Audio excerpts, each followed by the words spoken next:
Hola, hola, hola, mis buenos amigos y compañeros de lectura bíblica. Hay que seguir ahora con Lucas capítulo número 8.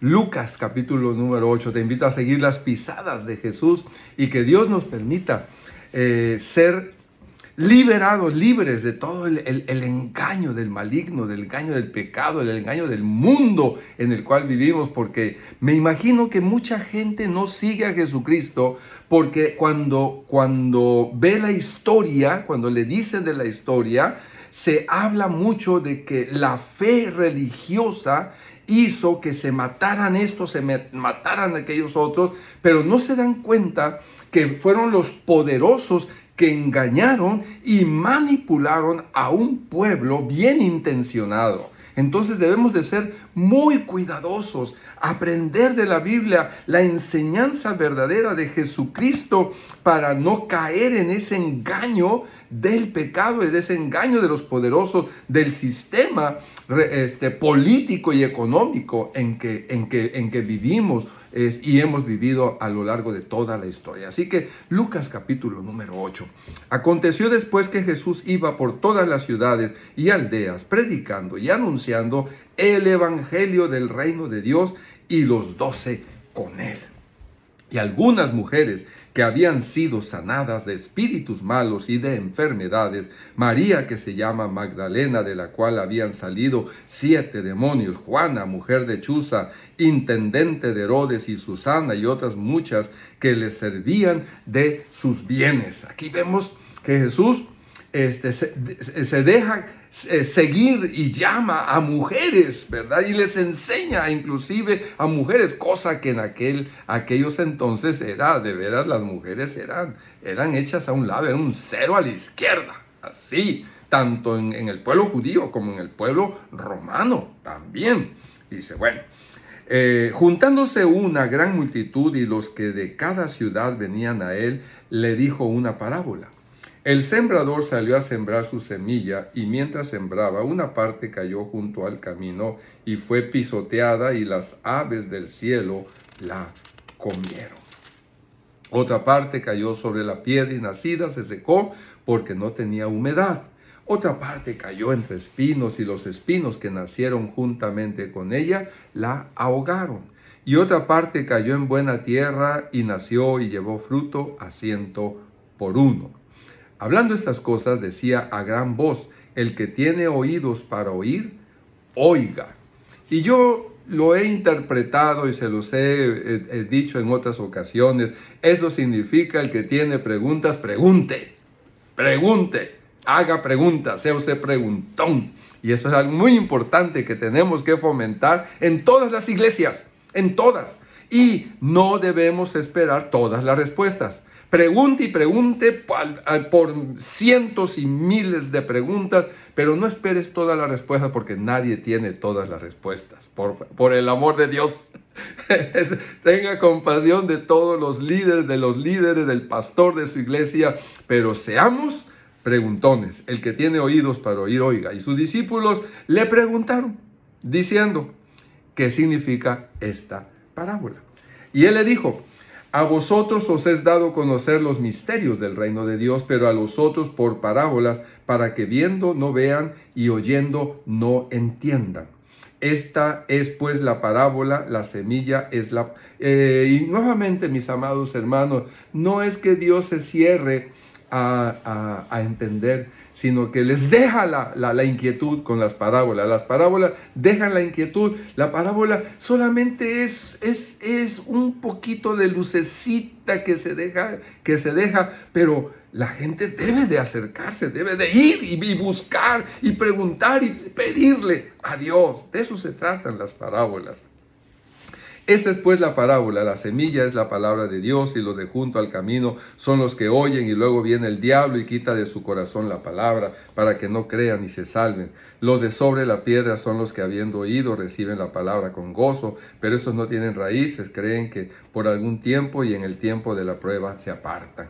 Y la que cayó entre espinos, estos son los que oyen, pero yéndose son ahogados por los afanes y las riquezas y los placeres de la vida, y no llevan fruto. Mas la que cayó en buena tierra, estos son los que con un corazón bueno y recto, retienen la palabra oída y dan fruto con perseverancia.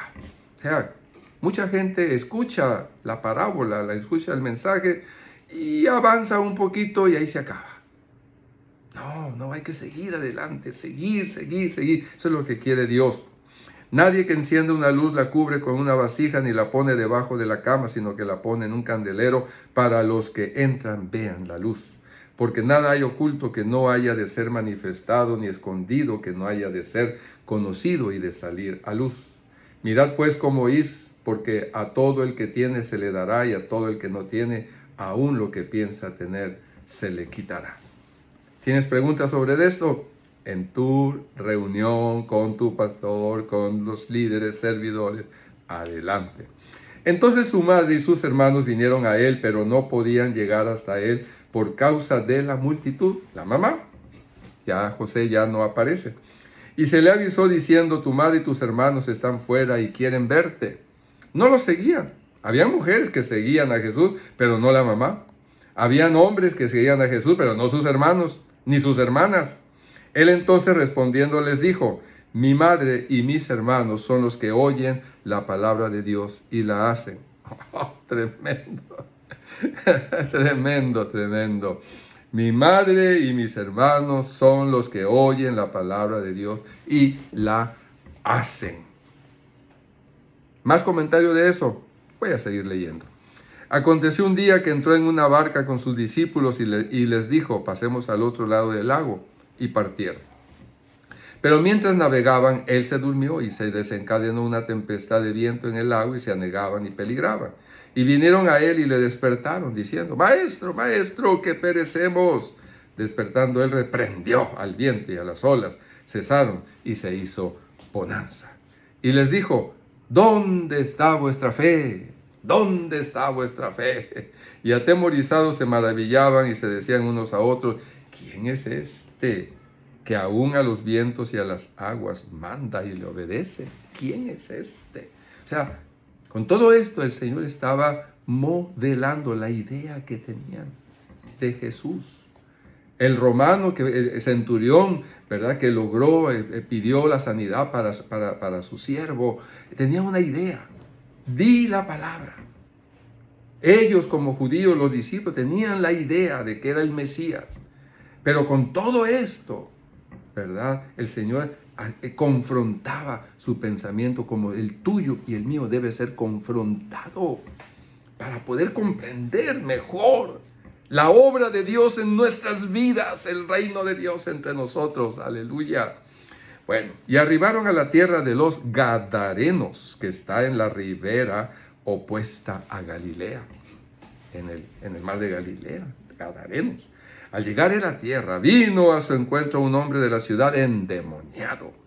Desde hacía mucho tiempo y no vestía ropa ni moraba en casa, sino en los sepulcros. Un endemoniado.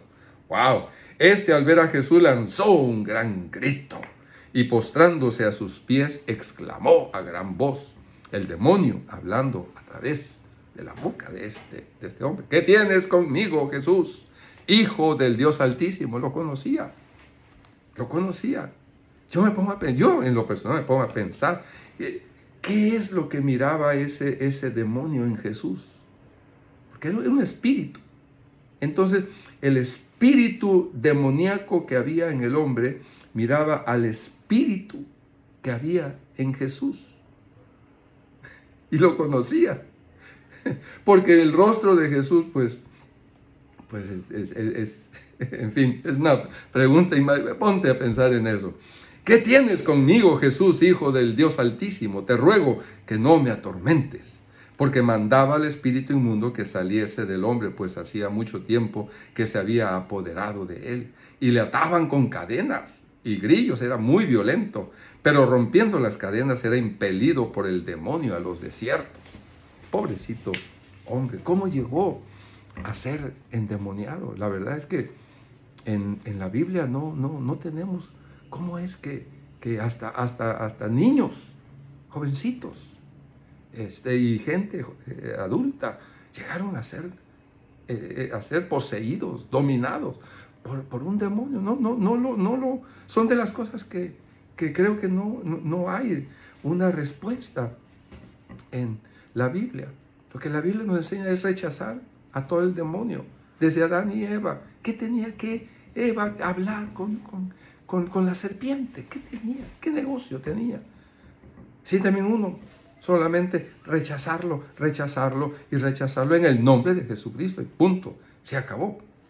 Y le preguntó Jesús, verso 30, ¿cómo te llamas? Y él dijo, Legión, porque somos muchos demonios habían entrado en él. Y le rogaban que no los mandase ir al abismo. Al abismo. Había allí un hato de muchos cerdos que pasían en el monte, y le rogaron que los dejase entrar en ellos. Y les dio permiso. Y los demonios salidos del hombre entraron en los cerdos, y el hato se precipitó por un despeñadero al lago, y se ahogó un hato de cerdos. Qué problemas para los dueños de esos cerditos, ¿verdad? Y pobrecitos los cerditos también, ¿verdad? Y los que apacentaban los cerdos, cuando vieron lo que había acontecido, huyeron, y yendo dieron aviso en la ciudad y por los campos. Y salieron a ver lo que había sucedido, y vinieron a Jesús, y hallaron al hombre de quien habían salido los demonios, sentado a los pies de Jesús, vestido y en su cabal juicio, y tuvieron miedo. Y los que lo habían visto les contaron cómo había sido salvado el endemoniado. Entonces toda la multitud de la región alrededor de los Gadarenos le rogó que se marchase de ellos. ¿Cómo? ¿Que no querían ellos esa liberación como en ese endemoniado? Pues yo creo que sí, pero no querían perder su negocio de los cerdos. Yo creo que por eso.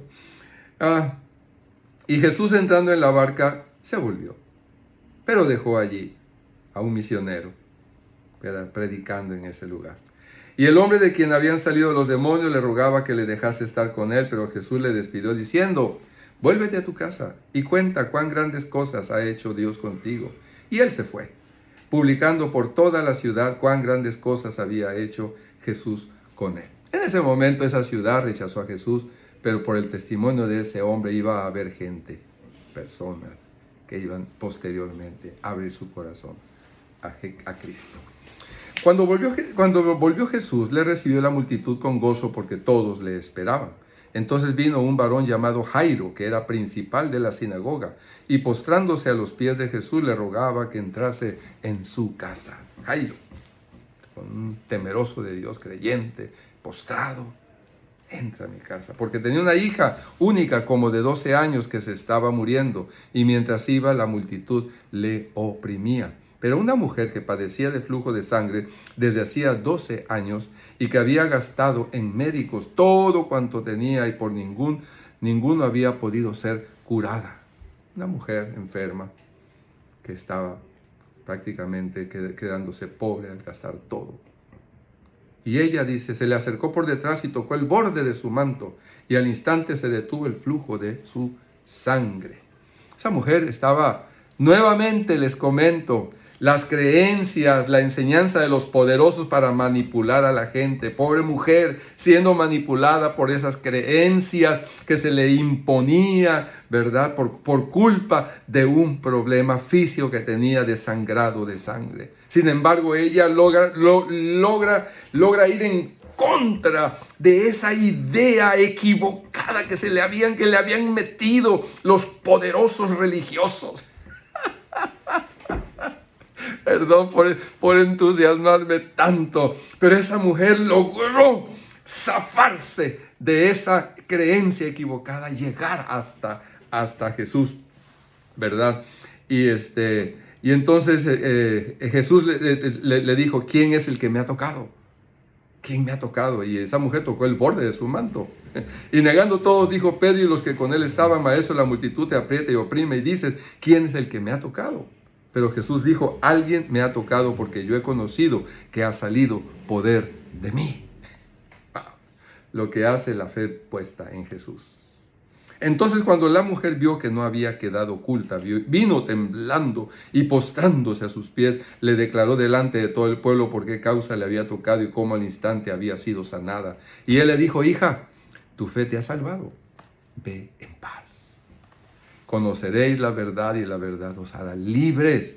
libres de todas esas creencias equivocadas de tanta gente poderosa, política, religiosa, económica, que lo que hace es separar y decir, esos son los malos, nosotros somos los buenos. Y no es cierto.